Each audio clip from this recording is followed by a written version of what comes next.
હું જગતના ઇન્સાનની જગતના માનવીઓનું ઇજ્જત ઢાંકવાનું કામ કરું છું.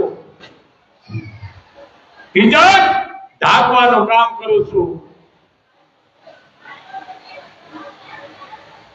ભગવાન કૃષ્ણની કમરેથી છૂટી જવાનું કારણ ઉમા ભાગશાળી હતું, પણ મારા જે નિયમમાં આવે છે કે મોટો માણસ બોલી ફરી જાય તો પછી એની સમ છોડી દેવી પડે, એટલા માટે હું એના કમરેથી છૂટી ગયો. આ પિતા પર આ કૃષ્ણ આ ગીતા સમજો, આ પોઈન્ટ જ છે બધા. કારણ કે અમારી ચારણી અમારી રીતે વંચાતી હોય, સમજી ગયા? અમારી રામાયણ અમારી રીતે વંચાતી હોય, પણ મહાભારતની માલિકો સમજો ચારણો છે બધા, તમામ ચારણો છે. ચારણ આદિ અનાદિથી છે.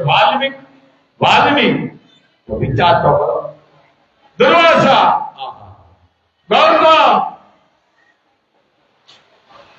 માર્કંડ, એક પછી એક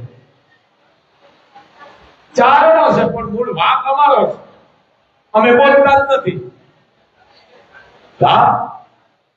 ગૌતમની દીકરી કોણ? અંજની. અંજનીનો દીકરો હનુમાન, ચારણનો ભાણે. પણ હવે જે છે આ ગીતામાં જાણવા મળે. હવે આવું આવતો ન આવતો એની ખબર નથી.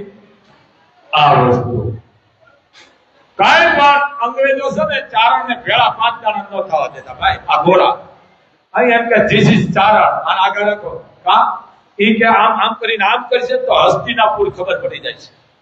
ગોરા બીજા ચારણ થી મત બતાવો કયા કઠી ગોરાએ પકડ્યા હશે કો? હે ગોરાએ રાજ કરી ગયા 200 વર્ષ. ચારણે સાંભળી ગયા હતા કારણ કે ચારણ ધીસ ઇઝ ધીસ. સમજી ગયા? કે આય આમ હોય છે હસ્તિનાપુર ખબર પડી જાય છે. કારણ કે આયુનું સંતાન છે, બાકી નાખતા કામને નામ થાય. આ ચારણ સમજી ગયા?